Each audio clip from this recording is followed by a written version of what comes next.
नमस्कार। देश के ताज़ा तरीन राजनीतिक घटनाक्रमों के विवेचन और विश्लेषण पर आधारित हाल फिलहाल के साथ मैं हूं जयशंकर गुप्त।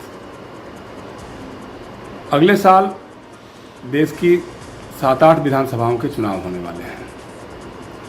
उत्तर प्रदेश, उत्तराखंड, पंजाब, मणिपुर और गोवा में फरवरी मार्च 2022 में चुनाव होंगे, जबकि 7-8 महीने बाद अक्टूबर महीने के आसपास गुजरात और हिमाचल प्रदेश में भी चुनाव होंगे। और अगर केंद्र सरकार की मंशा बनती है तो इसी समय के आसपास जम्मू कश्मीर विधानसभा के भी चुनाव कराए जा सकते हैं। तो चुनाव तो देश के 7-8 राज्यों में होने वाले हैं अगले साल, लेकिन उत्तर प्रदेश को लेकर भारतीय जनता पार्टी और ख़ास तौर से उसको संचालित करने वाले राष्ट्रीय स्वयंसेवक संघ के शिखर नेतृत्व की गतिविधियां अचानक बहुत तेज हो गई हैं।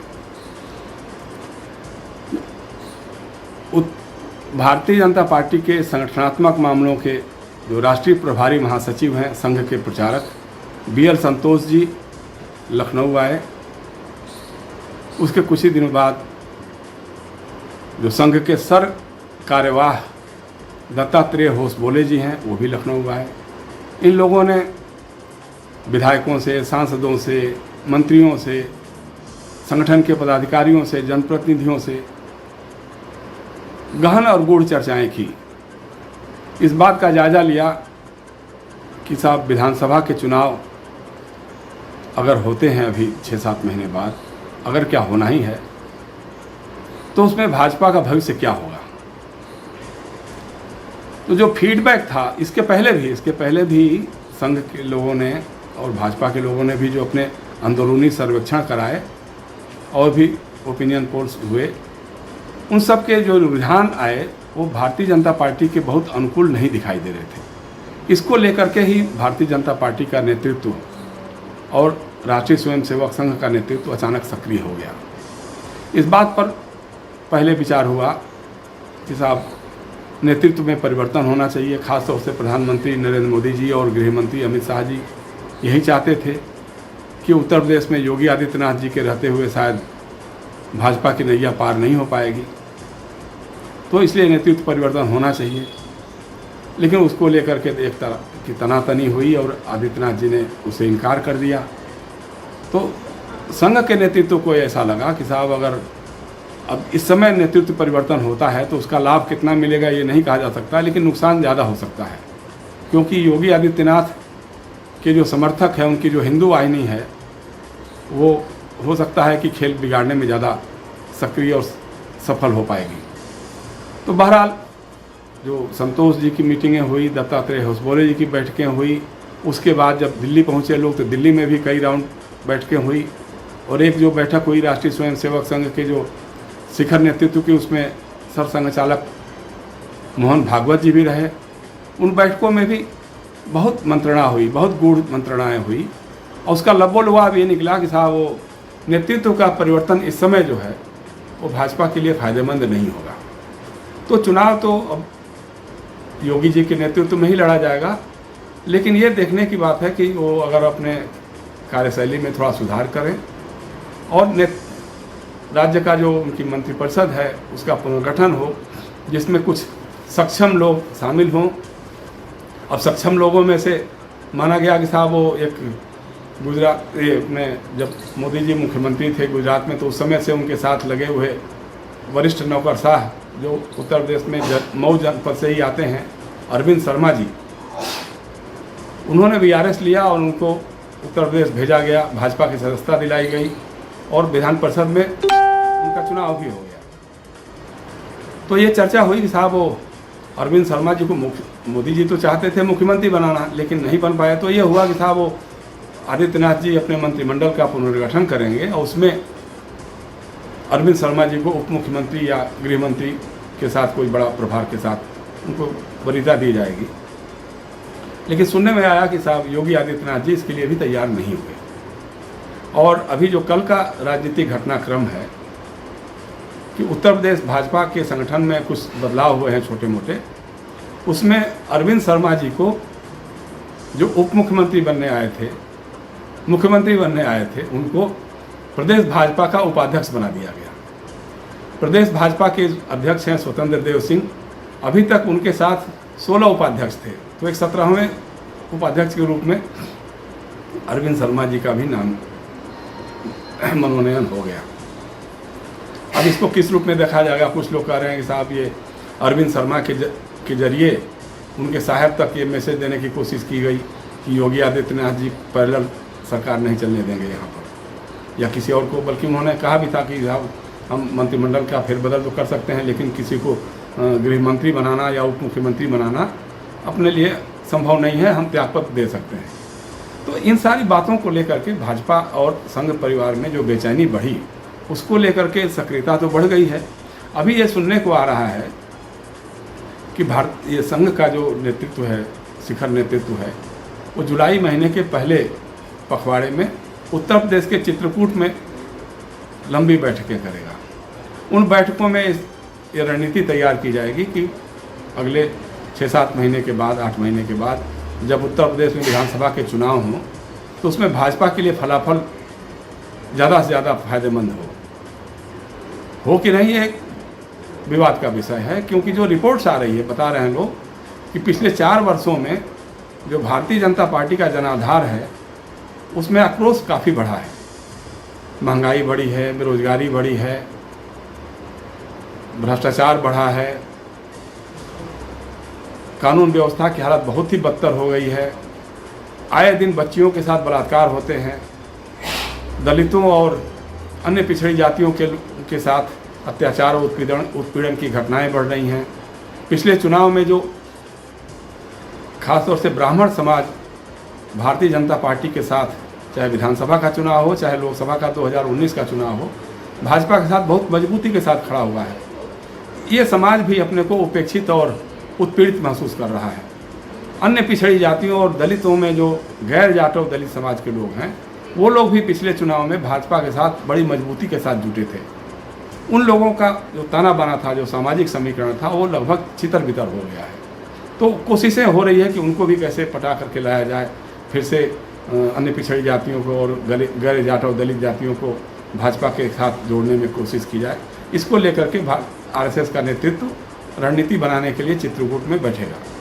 अब सवाल एक उठता है कि जो आरएसएस खुद को सांस्कृतिक राष्ट्रवाद के प्रति समर्पित गैर राजनीतिक स्वयंसेवी संगठन कहता है, उस आरएसएस को भारतीय जनता पार्टी के राजनीतिक भविष्य को लेकर के इतनी चिंता क्यों हो रही है?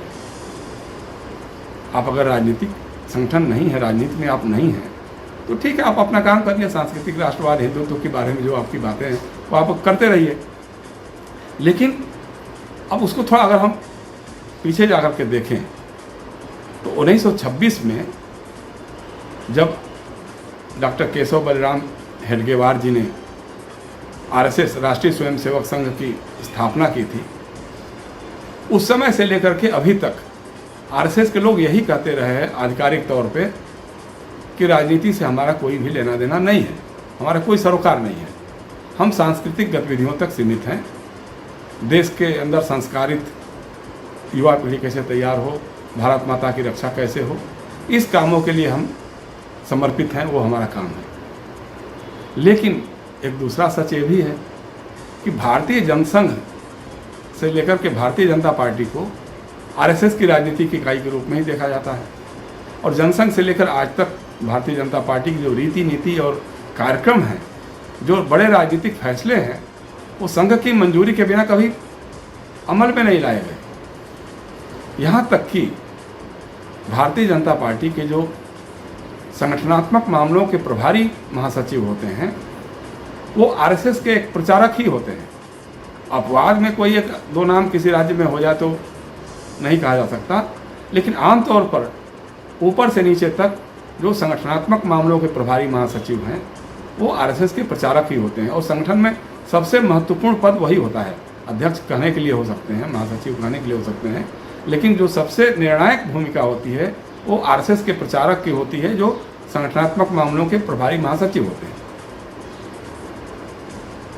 तो इस तरह से देखा जाए तो परोक्ष या अपरोक्ष रूप से भारतीय जनता पार्टी को आरएसएस के लोग ही संचालित कर रहे हैं।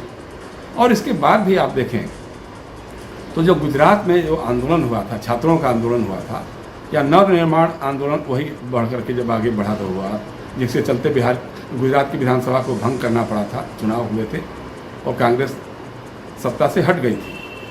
उस छात्र आंदोलन में, नवनिर्माण आंदोलन में राष्ट्रीय स्वयंसेवक संघ और उसकी जो छात्र इकाई है विद्यार्थी परिषद, उसके लोगों ने बढ़ चढ़ करके हिस्सा लिया था। इसके बाद जब बिहार में छात्र आंदोलन हुआ, जो आगे चल करके जेपी आंदोलन या संपूर्ण क्रांति के आंदोलन के नाम में पूरे देश भर में फैल गया था, उसमें भी आरएसएस के लोगों ने और ख़ास तौर से जो विद्यार्थी परिषद के लोग थे वो बढ़ चढ़ करके हिस्सा ले रहे थे। विद्यार्थी परिषद के उस समय के जो राष्ट्रीय सचिव संगठन मामलों के थे, वो बिहार के प्रभारी थे राम बहादुर राय जी। उन्होंने काफ़ी बढ़ चढ़ करके विद्यार्थी परिषद की शिरकत करवाई थी। सुशील मोदी जो उस समय पटना विश्वविद्यालय छात्र संघ के महासचिव भी थे और पिछले दिनों बिहार के उप मुख्यमंत्री भी रहे, अभी राज्यसभा के सदस्य हैं। ये उसमें छात्र संघर्ष संचालन समिति थी, उसमें राम बहादुर राय के साथ सुशील मोदी जी भी शामिल थे। तो ये सारे लोग, और यहाँ तक कि जो के.एन. गोविंदाचार्य जी, गोविंद जी के नाम से मशहूर हैं, गोविंदाचार्य जी उस समय पटना के विभाग प्रमुख थे आरएसएस के। उन्होंने पूरी तरह से बिहार आंदोलन में, जेपी आंदोलन में भाग लिया था। ये सारे लोग, बल्कि जब गोविंद जी बिहार आंदोलन में शामिल हो रहे थे तो जो बिहार का आरएसएस का नेतृत्व था उस पर सवाल खड़ा कर रहा था कि साहब हम लोग तो राजनीतिक संगठन है नहीं, तो फिर हमारा कोई पदाधिकारी आंदोलन में कैसे भाग ले सकता है। और ये मामला नागपुर मुख्यालय तक गया था। उस समय के जो संघ के सरसंघ चालक थे बाला साहब देवरस जी, उनके पास मामला पहुंचा था। तो उन्होंने गोविंदाचार्य को हरी झंडी दिखाते हुए कहा था कि जब आगे बढ़ चुके हो तो अब रुकने का नाम नहीं लेना है, और आंदोलन में शामिल होने में बुराई क्या है, हर्ज क्या है। सामाजिक संगठन है तो सामाजिक गतिविधियों में शामिल होना तो संघ का काम है, उसमें क्या दिक्कत है। बहुत अच्छी बात है साहब। आरएसएस के लोग शामिल हुए, पूरे राष्ट्रीय स्तर पर जेपी के आंदोलन में उनकी शिरकत बढ़ी, उनका समायोजन बढ़ा, समावेश बढ़ा। और जब इंदिरा गांधी को 12 जून के फैसले में इलाहाबाद हाई कोर्ट ने उनका चुनाव रायबरेली से लोकसभा का खारिज कर रद्द कर दिया, तो इंदिरा गांधी पर त्यागपत्र का दबाव बढ़ने लगा था। लेकिन इंदिरा गांधी इसके लिए तैयार नहीं हो रही थी। उसको लेकर के जेपी ने दिल्ली में कई रैलियां की, एक लोक संघर्ष समिति बनाई गई और उसमें तय हुआ कि जब तक इंदिरा गांधी त्यागपत्र नहीं दे देती हैं तब तक देश भर में लोक संघर्ष समिति के बैनर तले सत्याग्रह आंदोलन किया जाएगा। उसके संयोजक बनाए गए आरएसएस के प्रचारक, जो उस समय जनसंघ के संगठनात्मक मामलों के महासचिव थे, प्रभारी महासचिव थे, नानाजी देशमुख, जिनको नानाजी के नाम से लोग जानते थे। तो इस तरह से आंदोलन हुआ, आंदोलन में शामिल रहे। लेकिन इस बीच एक और घटना हो गई। 25-26 जून को देश में आपातकाल लागू हो गया। सभी विपक्षी दलों के तमाम बड़े नेता, कार्यकर्ता, सांसद, विधायक जेलों में भर दिए गए, गिरफ्तार किए गए। उसके सप्ताह भर बाद राष्ट्रीय स्वयंसेवक संघ, जमायत इस्लामी एवं अन्य बहुत सारे संगठनों पर प्रतिबंध लागू किया गया और इन संगठनों के, प्रतिबंधित संगठनों के नेता, कार्यकर्ता, स्वयंसेवक, प्रचारक गिरफ्तार किए गए बड़े पैमाने पर। संघ के उस समय के जो सरसंघ चालक थे मधुकर दत्तात्रेय देवरस उर्फ बालाजी देवरस, बाला साहब देवरस, वो भी गिरफ्तार हो गए। उसके बाद अचानक जो है अगस्त महीने में देवरस जी ने इंदिरा गांधी को पत्र लिखे, फिर नवंबर में लिखे, फिर और बाद में भी लिखे। कुल मिलाकर के 3 पत्र उन्होंने इंदिरा गांधी को लिखा। नवंबर में 10 तारीख को उन्होंने पत्र लिखा इंदिरा गांधी को। उसमें उन्होंने कहा कि साहब हमारे बारे में काफ़ी भ्रांति फैलाई गई है, हमारा नाम, संघ का नाम बिहार आंदोलन, जेपी आंदोलन और गुजरात आंदोलन के साथ भी जोड़ा जा रहा है, जबकि ऐसा कुछ भी नहीं है। इन आंदोलनों से हमारा दूर दूर तक का कुछ भी लेना देना नहीं है। हम तो सांस्कृतिक संगठन हैं, हमको बदनाम किया जा रहा है, तो हमारे मामले पे आप गौर करें और संघ के ऊपर से प्रतिबंध हटाएं और संघ के लोगों को जेलों से बाहर करने में मदद करें। यही नहीं, इंदिरा गांधी को जो पत्र लिखा उन्होंने, उसके बाद जब सुनवाई नहीं हुई, इंदिरा गांधी ने उन पत्रों पर तवज्जो नहीं दिया, तो देवरस जी ने उस समय आपातकाल को शांति पर्व कहने वाले सरकारी संत सर्वोदय नेता विनोबा भावे जी को भी कई पत्र लिखे। इसके अलावा महाराष्ट्र के मुख्यमंत्री उस समय के थे शंकरराव चौहान जी, जो इंदिरा गांधी के काफ़ी करीब बताए जाते थे, उनको भी कई पत्र देवव्रत जी ने लिखे और संघ के और नेताओं ने लिखे।